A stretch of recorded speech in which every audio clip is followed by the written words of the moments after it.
கெட்ட ஆட்கள், ஏன் உங்களை விட பலமுள்ள ஆட்கள் உங்களை சுத்தியில் இருக்கலாம், பயப்பட வேண்டாம். ஏன்னா கர்த்தர் சொல்றாரு, நான் உனக்கு நன்மை செய்கிற தேவனா இருக்கிறேன்.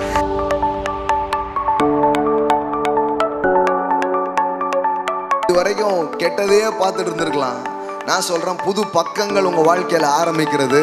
அது நன்மை என்கிற காரியங்கள்.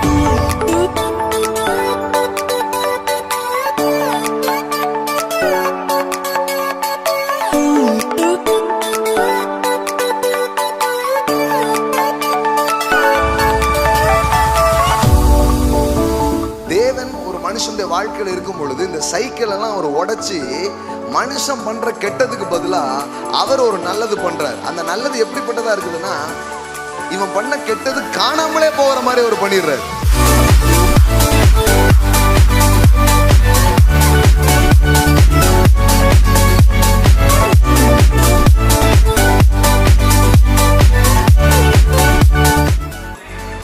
உங்களுடைய கெட்டு போன எந்த நிலைகளையும் நல்ல நிலையாக அவரால் மாற்ற முடியும்.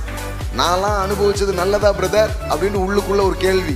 கடவுள் சொல்றாரு, அது நல்லதில்லை, ஆனா அந்த கெட்டதை உனக்கு நான் நல்லதா மாற்றுவேன் அப்படிங்கிறாரு. அந்த கெட்ட அனுபவத்தை உனக்கு நான் நல்ல அனுபவமாக மாற்றுவேன். வாழ்க்கை என்பது மனிதனின் செயல்களாலேயே முடிவு கட்டப்படுகிற ஒன்று அல்ல, தேவனின் செயல்களாலே உயிர்ப்பிக்கப்படக்கூடிய ஒன்றாக வாழ்க்கை இருக்கிறது. என்னைக்கு நீங்க கர்த்தரை விசுவாசிக்கிறீங்களோ, என்னைக்கு அவருடைய ரத்தத்தால கழுவப்பட்டு அவருடைய பிள்ளைகளாக நீங்க மாற்றப்படுறீங்களோ, அன்னையிலிருந்து நன்மைக்கு சொந்தக்காரர்களாக மாறி இருக்கிறீர்கள்.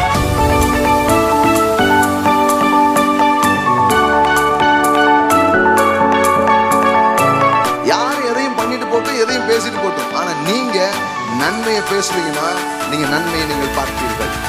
வார்த்தைக்கு நேராக நாம் போகலாம். சங்கீதத்தின் புத்தகம் 27வது சங்கீதம் 13வது வசனம் பாருங்க. நானோ ஜீவனுள்ளோர் தேசத்திலே கர்த்தருடைய நன்மையை காண்பேன் என்று விசுவாசியாதிருந்தால் கெட்டு போய் இருப்பேன். இன்னைக்கு காலையில் இந்த வசனத்தை தியானிப்போம். ஜீவனுள்ளோருடைய தேசம்னா இது நாம் வாழ்கிற இந்த வாழ்க்கை, அதான் ஜீவனுடைய தேசம் இல்லையா? நம்ம வாழ்கிற இந்த வாழ்க்கை. அப்போது இந்த பூமியிலே அல்லது நான் வாழுகிற இந்த வாழ்க்கையில் எதை நான் காண்பேன்? கர்த்தருடைய நன்மையை காண்பேன். எல்லாம் சொல்லுங்க, கர்த்தருடைய நன்மையை காண்பேன். அப்படி தானே இருக்குது. யாருடைய நன்மைங்க? கர்த்தருடைய நன்மையை காண்பேன் என்று விசுவாசியாதிருந்தால் கெட்டு போயிருப்பேன். பாருங்க, வாழ்க்கையை எது பாதுகாக்குது, இல்லைன்னா வாழ்க்கையை எது பரிசுத்தப்படுத்துகிறது, வாழ்க்கையில் எது நமக்கு நம்பிக்கையை தருகிறது, வாழ்க்கையில் எது தொடர்ந்து பயணிப்பதற்கு வேண்டிய விசுவாசத்தை நமக்கு எது கொடுக்குதுன்னா, ஒரு முக்கியமான காரியம். அது என்னன்னா, கர்த்தர் இந்த பூமியிலே எனக்கு நன்மையை செய்வார் என்பது தான். எல்லாம் சொல்லுங்க, நான் நன்மையை காண்பேன். பக்கத்தில் பார்த்து யாராவது இருந்தாங்கன்னா சொல்லுங்க, நீங்கள் நன்மையை காண்பீர்கள். இது வரைக்கும் கெட்டதையே பார்த்துட்டு இருந்திருக்கலாம்.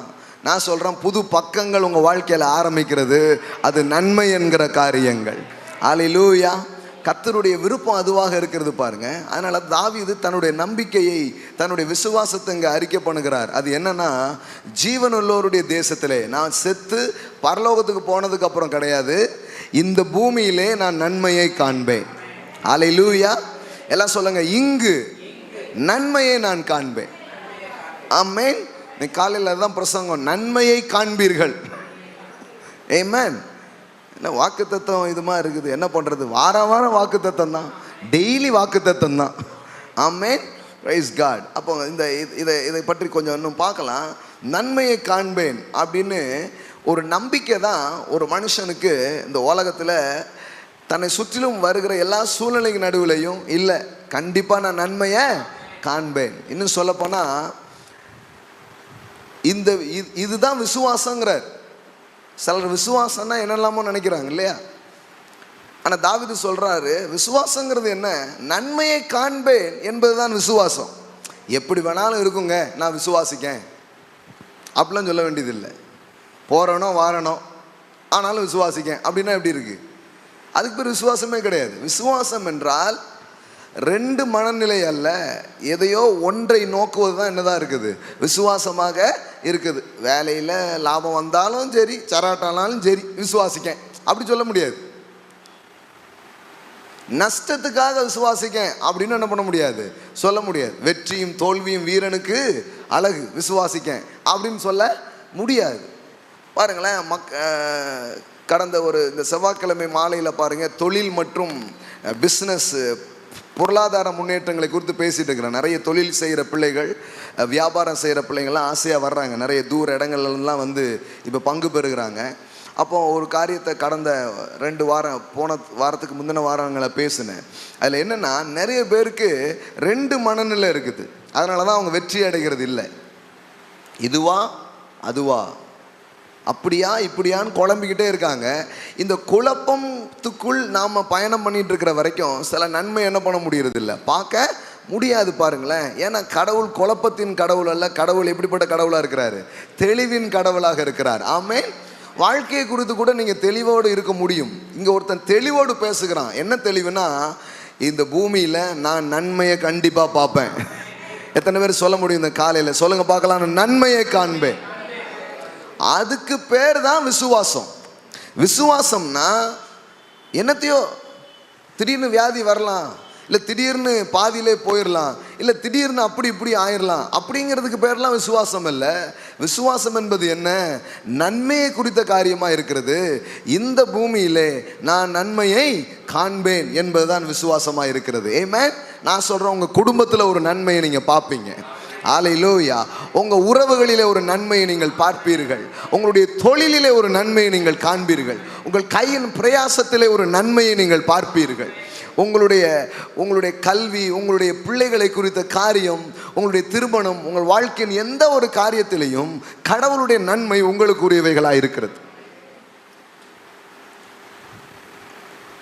அதனால தான் ஆண்டவருக்கு ரொம்ப ஆசை. பாருங்க, நன்மையினால் உன் வாயை நான் என்ன பண்ணுவேன், திருப்தி ஆக்குவேன். ஆமென். நன்மை எப்படி ஒரு டிராப்ஸ் எடுத்து வாயில் வைக்க மாட்டார். நன்மையினால் உங்களை என்ன ஆக்குவாராம், திருப்தி ஆக்குவாராம். ஆனால் ஒரு மனுஷன் பாருங்க, இந்த இடத்துக்கு வரணும். எந்த இடத்துக்கு வரணும், நான் இந்த பூமியில் கடவுளுடைய பிள்ளையாக இருக்கிற எனக்கு கண்டிப்பாக நன்மை உண்டாகும் என்பதுதான் விசுவாசம்.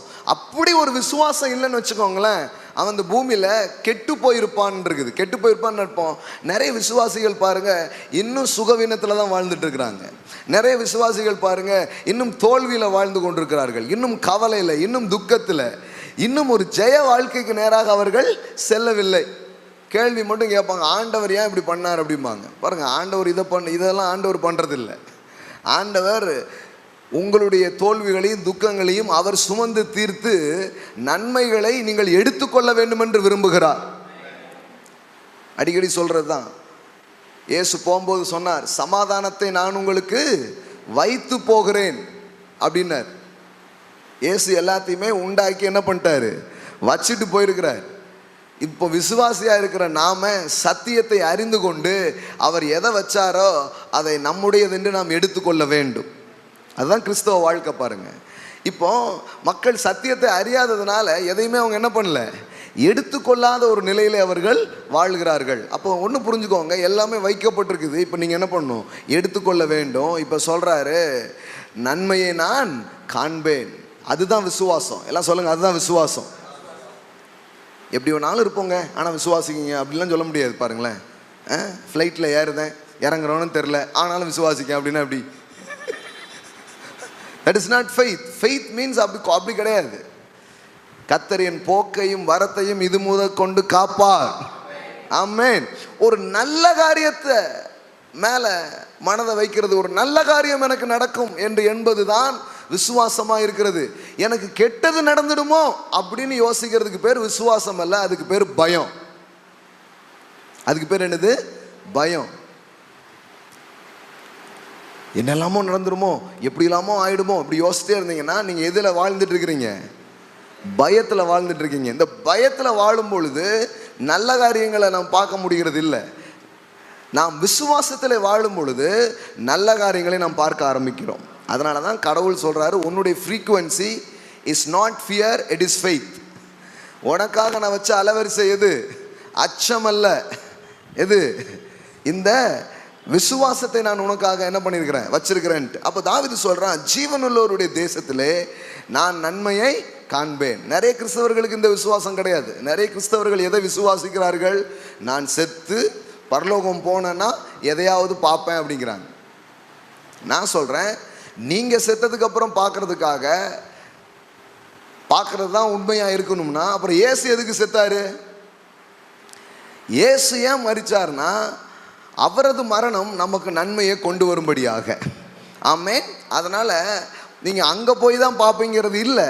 அவரை விசுவாசிக்கிறவன் ஜீவனுள்ளவருடைய தேசத்திலேயே நன்மையை காண்பான். எல்லாம் சொல்லுங்க, நான் நன்மையை காண்பேன். நல்லா உங்க வாயாலே உங்களை ஆசீர்வதிங்க பார்க்கலாம். நல்லா சொல்லுங்க, ஆமென், ஆமென். சரி, இப்போ பாருங்க, இது உண்மையா? உலகத்தில் என்ன இருக்கு? தீமைகள் இருக்கு, இருக்கா இல்லையா? இருக்கு. ஆனால் கடவுள் சொல்றாரு உனக்கு நன்மை உண்டாகும் அப்படிங்கிறார். ஆமென். அப்போ இந்த உலகம் மோசமாக இருக்கிறதுனால நீங்களும் இந்த மோசமான உலகத்தோடு இணைஞ்சு மோசமான வாழ்க்கை வாழணுங்கிறது ஒன்றும் உங்களுக்கு தலையெழுத்து கிடையாது. என்னைக்கு கர்த்தரை நீங்கள் நம்புறீங்களோ, என்னைக்கு நீங்கள் கர்த்தரை விசுவாசிக்கிறீங்களோ, என்னைக்கு அவருடைய இரத்தத்தால் கழுவப்பட்டு அவருடைய பிள்ளைகளாக நீங்கள் மாற்றப்படுறீங்களோ, அன்னையிலிருந்து நன்மைக்கு சொந்தக்காரர்களாக மாறி இருக்கிறீர்கள். ஆமென். நல்லா சொல்லுங்களேன், நன்மைக்கு நான் சொந்தக்காரன். கர்த்தர் என் மேய்ப்பர்னு என்னைக்கு சொல்லிட்டனோ அன்னிலிருந்து ஒன்று உங்களுக்கு சொந்தம். உயிரோடு இருக்கிற நாளெல்லாம் நன்மையும் கிருபையும் உங்களை தொடரும். ஆமென்.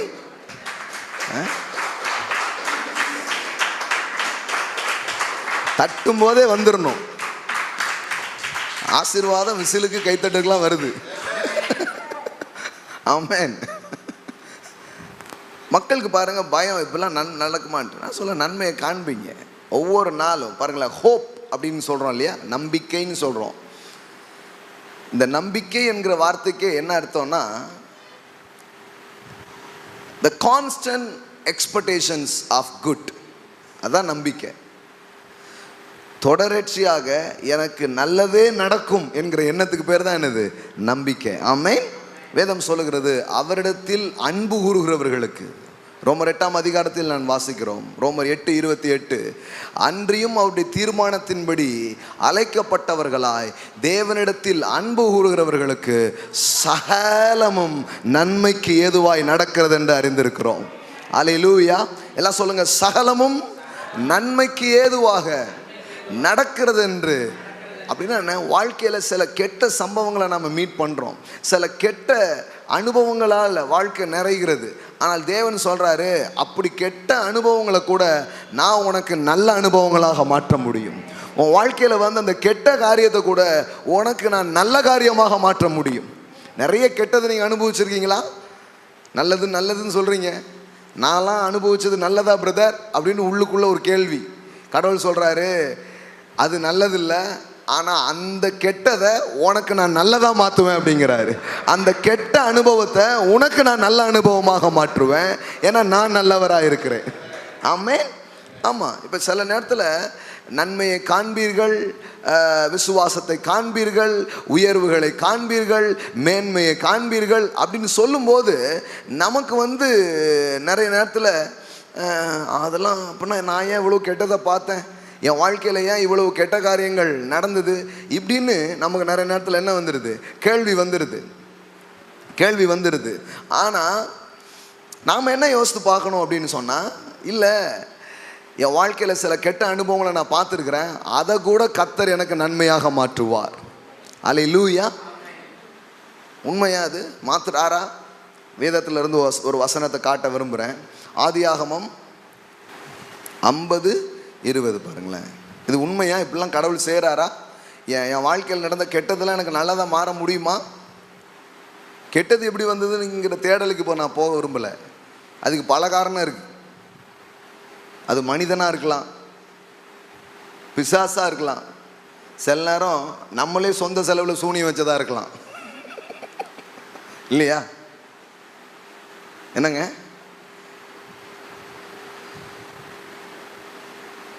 அன்னைக்கு ஒருத்தர் வந்து லிவரே கெட்டு போச்சு, உறுப்பெல்லாம் பாதிக்கப்பட்டு கேட்டால் 10 வயசுலேருந்து அடித்தோம்ல அப்படிங்காரு. விடாமல் அடித்தேன், எல்லாமே ஒரு மாதிரி ஆகிப்போச்சுங்கிற. இப்போ என்னது? இப்போ கிருபை உனக்கு வாழ்வை கொடுக்கும். வேற என்னது? புது உறுப்புலாம் வரட்டும் ஏசப்பான்னு ஜோம் பண்ணிடு. இப்போ இவருக்கு யாருக்கு பண்ணா? இவரே வச்சுக்கிட்டார் எல்லாத்தையும் வச்சு வாழ்க்கை என்ன பண்ணிட்டாரு? தாறுமாறா ஆக்கிட்டார். இப்போ கெட்டதுக்கு காரணம் என்னன்னு நீங்கள் தேடினீங்கன்னா அது முடிவே இல்லை, அது போயிட்டே இருக்கும். பேசிக்காக சில காரணங்கள் சொல்லலாம். கெட்டவன் ஒருத்தன் இருக்கான். யாரு? மேற்படியான்.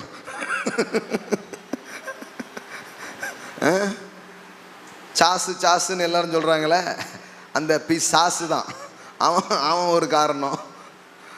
சில நேரம் நம்மளே காரணமாக இருக்கிறோம். சில நேரம் நம்மளை சுற்றிலும் இருக்கிற ஆட்கள் காரணமாக இருக்கிறாங்க. நல்ல ஆட்கள்னு சொல்ல முடியாது. நல்ல ஆட்கள்னு நினைக்கிறோம், சில நேரம் சில இது வேறு மாதிரி காரியம்லாம் வருது. இன்னொன்று, நம்ம ஆதாம் ஒருத்தர் இருக்கிறார். அவர் ஆரம்பிக்கும் போதே நம்மளை ஆசீர்வாதத்தில் தான் ஆரம்பித்து விட்டார். நம்ம தாத்தா ஆதாம்.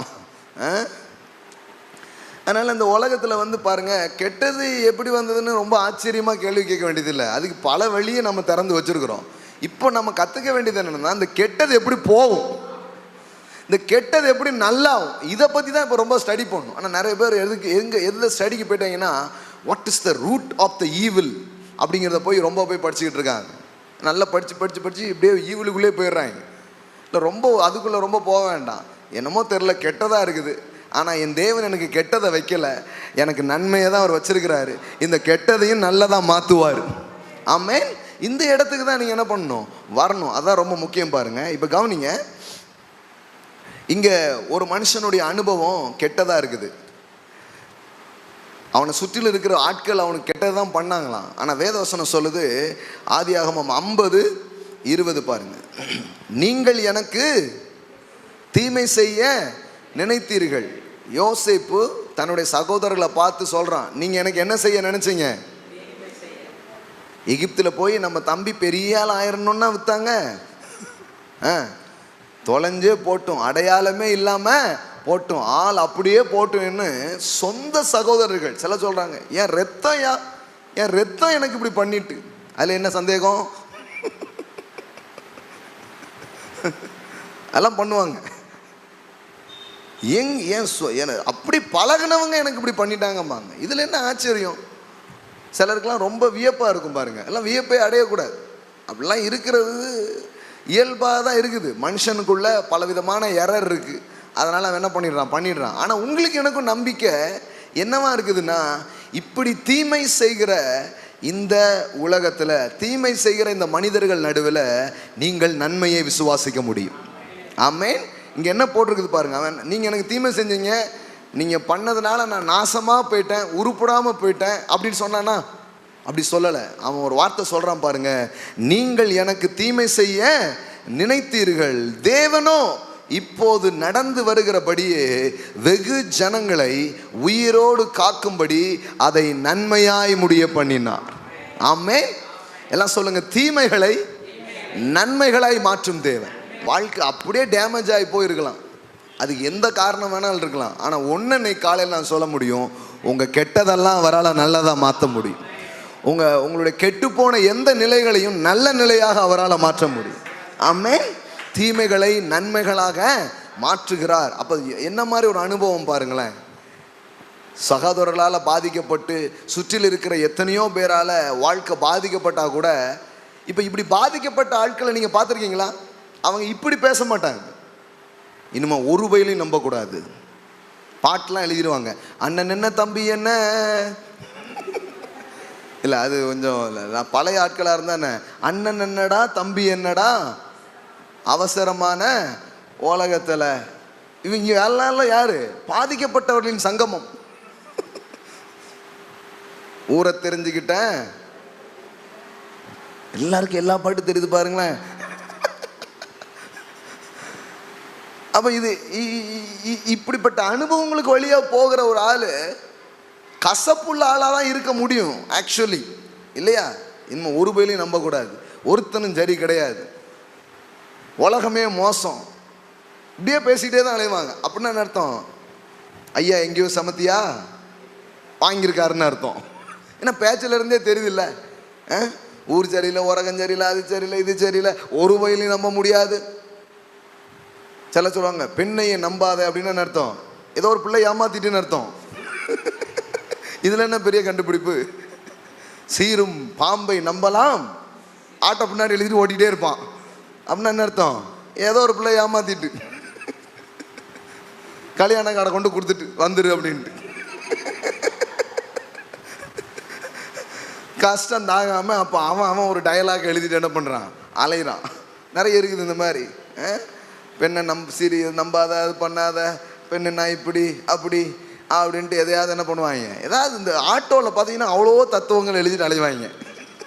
ஆட்டோ தத்துவங்கள்னு இருக்குது பாருங்கள் நம்ம ஊரில், ஃபிலாசபிலாம் எழுதியிருப்பாங்க. என்னென்னா இப்படிலாம் யாராவது பாதிப்புக்கு உள்ளானா வழக்கமாக அவங்களுடைய ரியாக்ஷன் என்னவா இருக்கும்? அதுக்கும் உங்களுக்கும் ஒரு பெரிய வித்தியாசம் இருக்கு.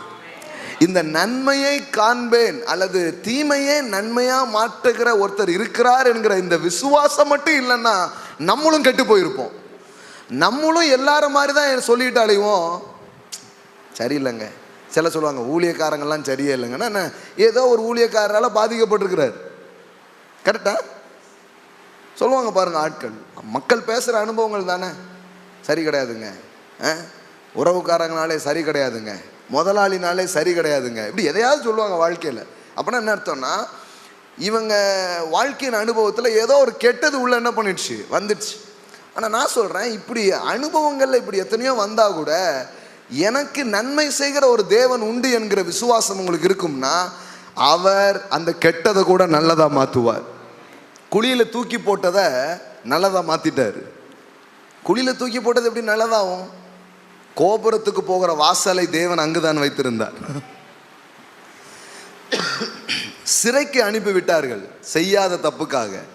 தேவன் அதைத்தான் சிங்காசனத்துக்கு செல்லும் பாதையாக மாற்றினார். Prison to palace.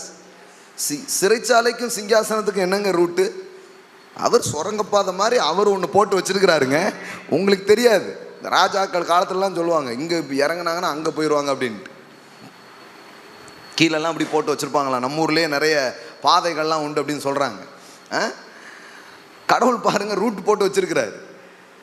மனுஷன் இயேசுவை சிலுவையில் அறையத்தான் முடிந்தது, ஆனால் தேவனோ அவரை மரித்தோரிலிருந்து எழுப்பினார். எப்போதுமே நான் சொல்கிற ஒரு காரியம், வாழ்க்கை என்பது இந்த ஆக்ட்ஸ் ஆஃப் மேன் இருக்கு பாருங்களேன், அதாவது மனிதனின் செயல்களாலேயே முடிவு கட்டப்படுகிற ஒன்று அல்ல, தேவனின் செயல்களாலே உயிர்ப்பிக்கப்படக்கூடிய ஒன்றாக வாழ்க்கை இருக்கிறது. எத்தனை பேருக்கு புரிஞ்சுதுன்னு தெரில? புரிஞ்சுதா? எல்லாம் சொல்லுங்கள். என் வாழ்க்கையை ஒரு மனுஷன் முடிவு பண்ண முடியாது. ஆனால் அடிக்கடி அதான் சொல்லுவேன், பெருமையாக கூட சொல்லுவேன், என் தலையெழுத்தை எந்த மனுஷனும் எழுத முடியாது. அந்த உரிமையை கடவுள் அவனுக்கு யாருக்கும் கொடுக்கவே இல்லை. ஒருவேளை தப்பாக என்னை கைட் பண்ணியிருக்கலாம், தப்பாக என்னை நடத்தியிருக்கலாம், தப்பாக என் வாழ்க்கையில் எதையோ ஒன்று பண்ணிட்டு போயிருந்துருக்கலாம், ஆனால் அது என் முடிவு அல்ல. பக்கத்தில் பா சொல்லுங்கள், அது என் முடிவு அல்ல. எல்லாம் சொல்லுங்கள், கெட்டது என் முடிவு அல்ல, மனிதனின் செயல்கள் என் முடிவு அல்ல. ஏன்னா அந்த முடிவை நல்ல முடிவாக தேவன் மாற்றுவார். ஆமென். அந்த கெட்டதை நல்லதாக அவர் என்ன பண்ணுவார், மாற்றுவார். இன்னைக்கு மனிதர்கள் உங்கள் வாழ்க்கையில் செய்த செயல்களை குறித்து நீங்கள் சோர்ந்து போயிருக்கலாம், கலங்கி போயிருக்கலாம், பாதிப்படைஞ்சவங்களா இருக்கலாம். இப்படி பண்ணிட்டாங்களே நம்ப வச்சு. சிலர் சொல்லுவாங்க அறுத்திருந்தாலும் பரவாயில்ல பாதியிலே விட்டுட்டாங்களே, அறுத்திருந்தாவது முடிஞ்சிருக்குமே. சிலர் அப்படி ஒரு ஆதங்கம், முழுசாக முடிச்சிருக்கலாமே, இப்படி அறகுறையாக விட்டுட்டு போயிட்டாங்களே, அந்தரங்கத்தில் தொங்க விட்டாங்களே, என்னென்ன கதைலாம் இருக்குது பாருங்கள். சிலருக்கெல்லாம் இப்படி எந்த கதையுமே இல்லாத மாதிரி நீங்கள் வாழ்கிறீங்கன்னா பெரிய பாக்கியவான்கள் நீங்கள். ஐயா என்ன சொல்கிறீங்க, இப்படி இல்லாமல் நாட்டில் நடக்குனீங்கன்னா உண்மையிலே பெரிய பாக்கியவான்கள் தான். ஆனால் ஒவ்வொரு நாளும் மனிதர்கள் அனுபவிக்கிற காரியங்களை பார்த்தீங்கன்னா இப்படிப்பட்ட எத்தனையோ அனுபவங்களை அவங்க பார்க்குறாங்க. ஆனால் அப்போ அதனால தான் அவங்க நம்பிக்கை இழந்துடலாங்க. ஏன் நம்பிக்கையாக பேச மாட்டேங்காங்க மக்கள்? ஏன் விசுவாசமாக மக்கள் பேச மாட்டேங்காங்க? சிலருக்கெல்லாம் ஆதங்கம், யாருமே விசுவாசமாக பேச மாட்டேங்காங்க. பிரதர், உங்களுக்கு விசுவாச வார்த்தை தெரியுது, மனிதர்கள் ஏன் பேசுறது இல்லைன்னா அவங்க ஒவ்வொரு நாளும் அவங்க எக்ஸ்பீரியன்ஸ் எப்படி இருக்குது, ரொம்ப கெட்டதா இருக்கு. சொந்த சகோதரர் இப்படி பண்ணிட்டான், என் வீட்டுக்காரர் இப்படி பண்ணிட்டாரு, என் மனைவி இப்படி பண்ணிட்டா, என் நண்பன் இப்படி பண்ணிட்டான், யாரெல்லாமோ நம்பிக்கைக்குரியவங்களாம் அப்படி ஏதோ நடந்துக்கிட்டாங்கன்ட்டு. அதனால தான் மக்கள் வந்து கசப்பாயிடுறாங்க. இந்த மாதிரி அனுபவம் இருந்தால், இப்போ யோசேப்புக்கு இப்படி நடந்தது, செய்யாத தப்புக்கு ஜெயிலுக்கு போயிட்டான், ஒரு அம்மா அவனை வேணும்னே காட்டி கொடுத்துருச்சு, அவமானம் ஆயிடுச்சு, பேர் கெட்ட பேராக இருக்குமா இருக்காதா? டேய் வேலை பார்த்த இடத்துலயே துரோகம் பண்ணிட்டியாடா, அவனுக்கு எப்படி இருக்கும்? யோசித்து பாருங்களா? நம்ம வார்த்தையாக படிக்கணும், அந்த ஃபீலிங் எப்படி இருக்கும்? செய்யாத தப்புக்கு ஊரே உங்களை மோசமாக பார்த்து பேசும்போது உங்களுக்கு எப்படி இருக்கும்? அது ரொம்ப வலி இல்லையா? அப்படிப்பட்ட வலிக்குள்ளே போனால் உங்களுக்கு என்ன, உங்கள்கிட்ட அன்பாக வரும், உங்கள்கிட்ட அடுத்தால நல்லதாக வரும்? வராது. நாளைக்கு நீங்கள் வேற ஏதாவது செய்கிற ஆளாக தான் மாறிடுவீங்க.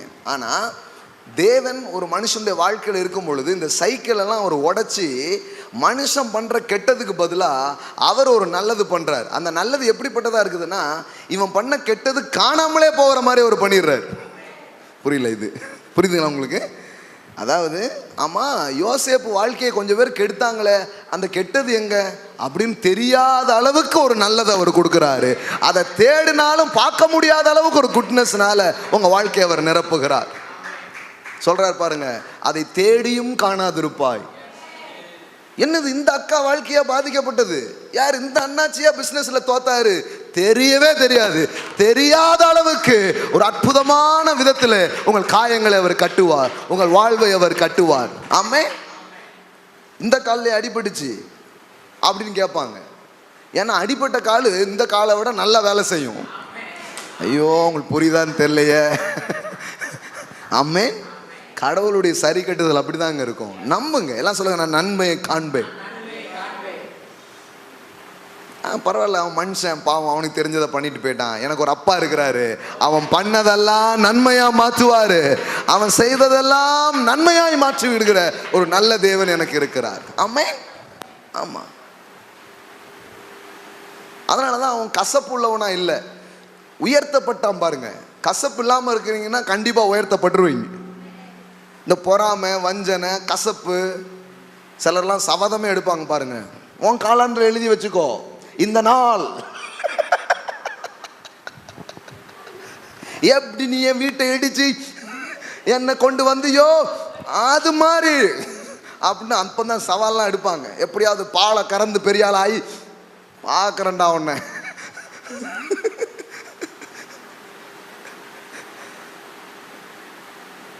யானைக்கு ஒரு காலம் வந்தா பூனைக்கு ஒரு காலம் வராதா அப்படின்னு காலத்துக்காக வெயிட் பண்ணிட்டு இருப்பாங்க. எதுக்கு?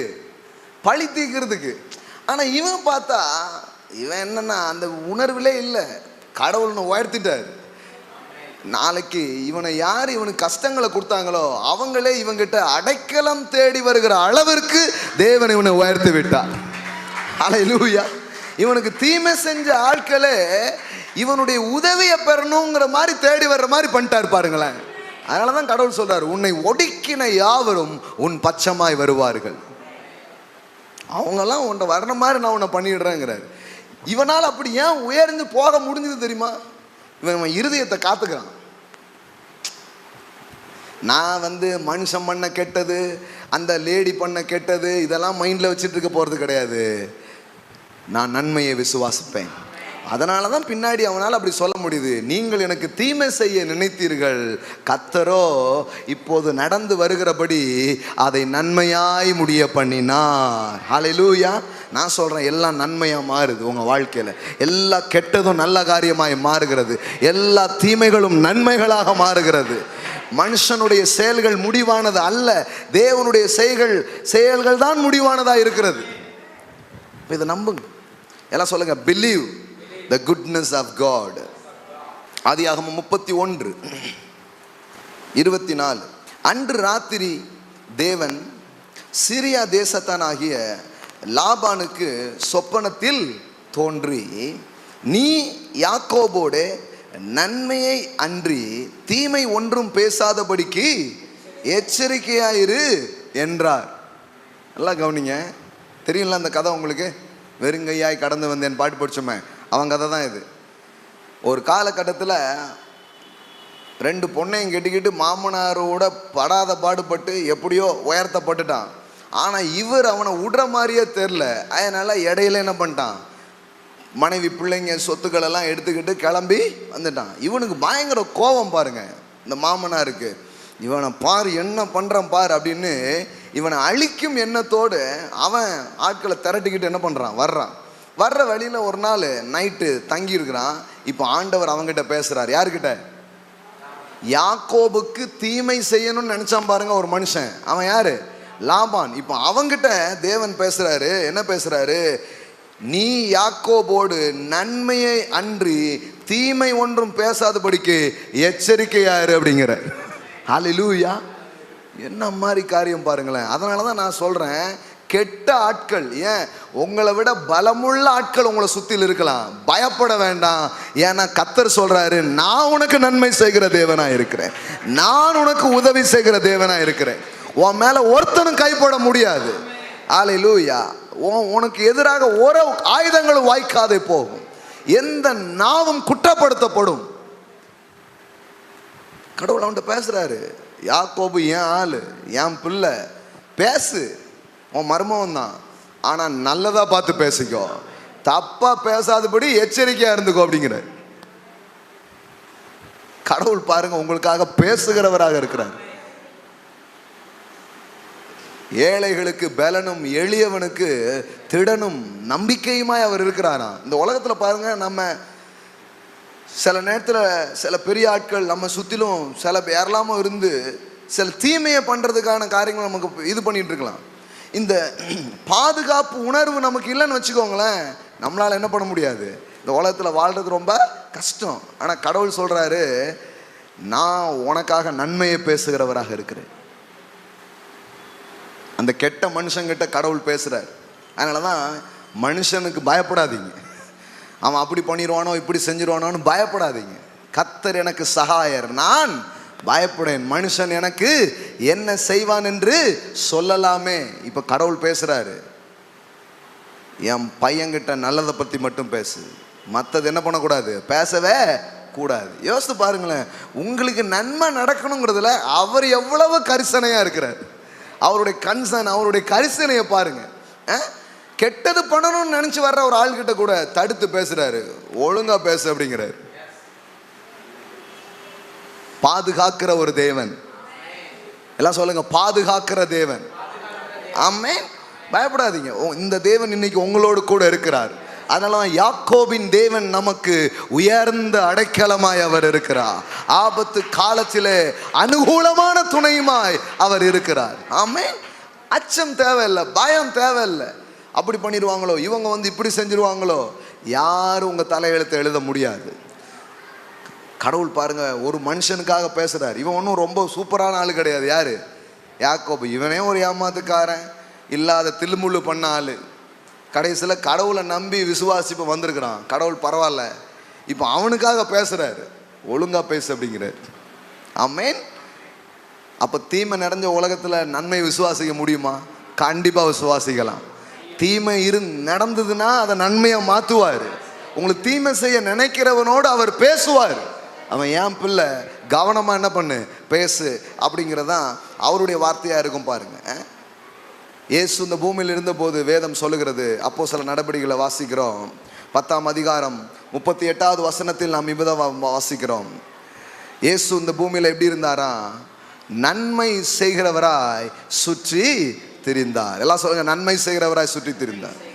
நான் சொல்றேன், இன்னைக்கு காலையில் கூட உங்களுக்கு நன்மை செய்யும்படியாய் ஒரு தேவன் இருக்கிறார். ஹல்லேலூயா. உங்க அருகில் இருக்கிறார், உங்கள் பட்சமாக இருக்கிறார், உங்கள் சார்பில் இருக்கிறார். நேற்றும் இன்றும் என்றும் அவர் மாறாதவராய் இருக்கிறார். ஆமென். கெட்டவங்களுக்கு கூட அவர் நல்லதை பண்ணார். தீயோர் மேலும் நல்லோர் மேலும் மழையை வருஷிக்க பண்ணுகிற நல்ல தேவனாக அவர் இருக்கிறார் பாருங்க. இன்னைக்கு காலையில் நீங்க ஒன்று நம்பலாம், நான் நன்மையை காண்பேன். எல்லாம் சொல்லுங்க, நான் நன்மையை காண்பேன். நீங்க செய்ய வேண்டியது ஒண்ணுதான், நன்மையை காண்பேன் என்பதை விசுவாசியுங்கள், நன்மையை காண்பேன் என்பதை பேசுங்கள். ஆமென். 1 பேதுரு 3:10 நீங்க வாசித்தீங்கன்னா இப்படி சொல்லுது பைபிள். எப்படி சொல்லுது அப்படின்னா, நல்ல நாட்களை பார்க்கணும்னு நீ நினைக்கிறியா அப்படி கேட்குற. நல்ல நாட்களை பார்க்கணும்னு நீ நினைக்கிறியா? அதில் பாருங்க, ஜீவனை விரும்பி நல்ல நாட்களை காண வேண்டும் என்று இருக்கிறவன். நல்ல நாட்களை நீ பார்க்கணுமா? நீ எந்தெந்த காரியத்தெல்லாம் நல்லதை நீ பார்க்கணும் விரும்புகிற அப்படி கேட்குறாரு. அப்படி கேட்டுட்டு இப்படி சொல்கிறாரு, அப்போ ஒரு காரியம், உன் வாயில் உன் நாக்கில் இருந்து கெட்டதை எடுத்து போட்டு நல்லதை மட்டும் பேசு அப்படிங்கிறார். எல்லாம் சொல்லுங்க, நன்மையை காண்பேன். இதெல்லாம் உருப்படாமல் தான் போவான், உருப்படாதான் அப்படியே யாரையோ கொடுத்து சபிச்சுக்கிட்டு இருக்காதீங்க. சிலர் பாருங்களேன், யாரையாவது பற்றி சாப வார்த்தையே பேசிகிட்டே இருப்பாங்க. ஆனால் வேதவசனம் சொல்லுகிறது, அதுக்கு முந்தின வசனம் சொல்லுகிறது, நீங்கள் ஆசீர்வாதத்தை சுதந்திரித்து கொள்ளும்படி அழைக்கப்பட்டவர்களாக இருக்கிறபடியினால் நீங்கள் என்ன பண்ணுங்க? ஆசீர்வதியுங்கள். ஏன் உங்களை ஆசீர்வதிங்களை வேதவசனம் சொல்லுது? ஏன்னா நீங்கள் என்ன பேச போகிறீங்களோ அதை பெற்றுக்கொள்வீங்க. யாரும் எதையும் பண்ணிட்டு போட்டும், எதையும் பேசிட்டு போட்டும், ஆனால் நீங்கள் நன்மையை பேசுவீங்கன்னா நீங்கள் நன்மையை நீங்கள் பார்ப்பீர்கள். ஜீவனுள்ளவருடைய தேசத்தில் கர்த்தருடைய நன்மையை காண்பேன் என்று விசுவாசியாதிருந்தால் என்ன இருப்பேன்? கெட்டு போயிருப்பேன். ஆமென். நன்மையை காண்பேன். எல்லாம் சொல்லுங்க, நன்மையை காண்பேன். ஹல்லேலூயா. எவ்வளோ பெரிய நம்பிக்கை பாருங்க. கெட்டதாக இருந்தால் கூட அது நல்லதாக மாறும், கேடுகள் எல்லாம் நன்மைகளாக மாறும். ஹல்லேலூயா, ஹல்லேலூயா. கர்த்தரை நோக்கி பார்ப்போம் இந்த காலை வேலையில். ஆண்டவரே, என்னுடைய வாழ்க்கையில் ஒருவேளை உங்கள் வாழ்க்கையின் அனுபவம் அப்படி இருக்கலாம். ஒருவேளை அதனால் கசப்பு உணர்வு உங்களுக்கு ஏற்பட்டிருக்கலாம், அதனால் மன்னியாமையின் உணர்வு உங்களுக்கு ஏற்பட்டுலாம், அதனால் கோப உணர்வு உங்களுக்கு வந்திருக்கலாம், அதனால் மனிதர்களாலே கெட்டவங்க தான் அப்படிங்கிற ஒரு நெகட்டிவ்க்குள்ளே நீங்கள் போயிருக்கலாம். ஏன்னா எதுவானாலும் கர்த்தர் இந்த கால வேளையில் அந்த உணர்வுகளிலிருந்தெல்லாம் உங்களை விடுதலையாக்கி உங்களுக்குள்ள ஒரு நல்ல ஃபீலிங்கை அவர் ஏற்படுத்த விரும்புகிறார். ஒரு நல்ல உணர்வை அவர் உங்களுக்கு தர விரும்புகிறார். அது என்ன? உன் தீமையெல்லாம் நான் நன்மையாக மாற்றுவேன். உனக்கு யாரும் தீமை செய்ய தீமை செஞ்சிருவாங்கன்னு பயப்படாத. நான் அவர்களோடு பேசுவேன், உன் பட்சமாக நான் இருப்பேன், உனக்கு நான் சகாயம் பண்ணுவேன். அதுதான் அவருடைய வாக்காக இருக்கிறது. Hallelujah, hallelujah, hallelujah. Thank you father, thank you father. கர்த்தருக்காக நாம் கொடுக்க போகிறோம். கைகளை எடுத்துக்கொண்டு அறிக்கை செய்து நாம் கொடுக்க போகிறோம். கொடுப்பது கூட எதை காட்டுகிறது என்றால், நான் நன்மையை காண்பேன் என்கிற விசுவாசத்தான் கொடுக்க வைக்கும். இல்லைன்னா நம்மளால கொடுக்க முடியாது. யார் கொடுக்க முடியும், யார் கொடுப்பார்கள் என்றால், நான் கண்டிப்பா நன்மையை காண்பேன், என் பொருளாதாரத்தில் நான் ஒரு நன்மையை காண்பேன் அப்படின்னு விசுவாசிக்கிற பிள்ளைகள் தான் கொடுக்கிறார்கள் பாருங்க. அதனாலதான் கொடுத்தல் என்பது விசுவாசத்தின் அடையாளமா இருக்கிறது. காணிக்கைங்கிறது சும்மா ஏதோ கொடுக்கிறது கிடையாது, விசுவாசத்தின் அடையாளமா இருக்கிறது. அந்த அடையாளத்தை வெளிப்படுத்தும்படியாக நாம் கொடுக்கிறோம். ஹல்லேலூயா. நாம் இப்பொழுது கைகளை எடுத்துக்கொள்வோம். ஆன்லைனில் பார்க்குறவங்க, ஆன்லைனில் நீங்கள் என்ன பண்ணலாம்? விதைக்கலாம். அங்கு இருந்து கொண்டு ஹல்லேலூயா கர்த்தருடைய வார்த்தையை கனம் பண்ணும்படியாக நீங்கள் கொடுக்கலாம். ஹல்லேலூயா. கைகளை எடுத்துக்கோங்க, அறிக்கை செய்து கொடுங்க. எல்லாரும் சொல்லுங்க, ஜீவனுள்ளவருடைய தேசத்தில் நான் நன்மையை காண்பேன். என்னுடைய தீமைகளை எல்லாம் தேவன் நன்மையாக மாற்றுகிறார். தீமை செய்கிற மனிதர்களுக்கு அவர் என்னை தப்புவிக்கிறார், என்னை பாதுகாக்கிறார். நான் என் பொருளாதாரத்திலே ஒரு நன்மையை காண்பேன். ஆகையால் நான் விதைக்கிறேன். இப்பொழுது விதைக்கிற நான் நன்மையை விசுவாசித்து நான் விதைக்கிறேன். என் பொருள் உலகத்திலே நான் பெருத்த நன்மைகளை நான் காண்பேன். நான் குறைவில் இருக்க மாட்டேன், நான் தரித்திரத்தில் இருக்க மாட்டேன், நான் கடனில் இருக்க மாட்டேன், நான் இல்லாமல் இருக்க மாட்டேன். நான் நிறைவில் வாழ்வேன், நான் சம்பூரணத்தில் இருப்பேன். நான் உயிரோடு இருக்கிற நாளெல்லாம் நன்மையும் கிருபையும் என்னை தொடரும் நான் விசுவாசிக்கிறேன். ஆகையால் நான் தேவனை கனப்படுத்தும்படி, நன்மையை விசுவாசிக்கிறபடியா நான் கொடுக்கிறேன். நான் கொடுக்கிற இந்த விதை நல்ல காரியங்களை முளைத்தல பண்ணும், அநேக நன்மைகளை விளைவிக்கும் விதையாய் அது இருக்கும் என்று ஆசீர்வதித்து நான் இதை கொடுக்கிறேன். ஆமென். ஹல்லேலூயா. ஆமென். ஆமென்.